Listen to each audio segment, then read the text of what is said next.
Hello everyone, আমি শিনি। আজকে সন্ধ্যে চলে এসেছি মুড়ি মাখা নিয়ে। প্রথমেই ভালো করে ধনেপাতা, পেঁয়াজ, আদা, মটরশুঁটি সব নিয়ে নিয়েছি। তার সাথে একটুখানি কাঁচা লঙ্কা কুচি করে নিয়েছি। এরপরে মুড়িগুলো ঢেলে দিলাম। মুড়িগুলো ঢালার পরে একটুখানি ঝাল চানাচুর দিয়ে দিচ্ছি। তারপরেই মাখবো মুড়িটাকে ভালো করে। চাইলে তোমরা অন্য কিছু দিতে পারো, শশাও দিতে পারো, আমি দিইনি শশাটা। আর এই দেখো শুকনো লঙ্কা, বাবারে এই শুকনো লঙ্কাটা মাখলে পুরো ঝাল হয়ে যাবে। আমরা মাখবো না, সাইড করে তুলে রাখবো। তারপর একটুখানি ওপরে ছড়িয়ে দেবো হচ্ছে বিট লবণ স্বাদ মতো, আর একটু হচ্ছে সর্ষের তেল। আর চাইলে একটু লেবুর রস অ্যাড করতে পারেন। আমরা টক খাবো না, তাই লেবুর রসও দিইনি। বা বাড়িতে আচার থাকলে আচারের তেল দিতে পারেন। কাঁচা সর্ষের তেল না দিয়ে আচারের তেল দিতে পারেন, তাহলে গন্ধটা সুন্দর হয়।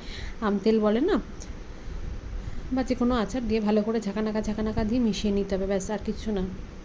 আদাগুলো খুব জুলিয়ান করে দেবেন, নাহলে মুখে লাগবে। তারপরে ফাইনালি হচ্ছে রেডি। ধনেপাতাগুলো কী সুন্দর লাগছে দেখুন। আর মটরশুঁটিটা মুখে লাগলে বেশ একটা মিষ্টি মিষ্টি ভাব লাগবে। আহা, জাস্ট আহা, জমে যাবে।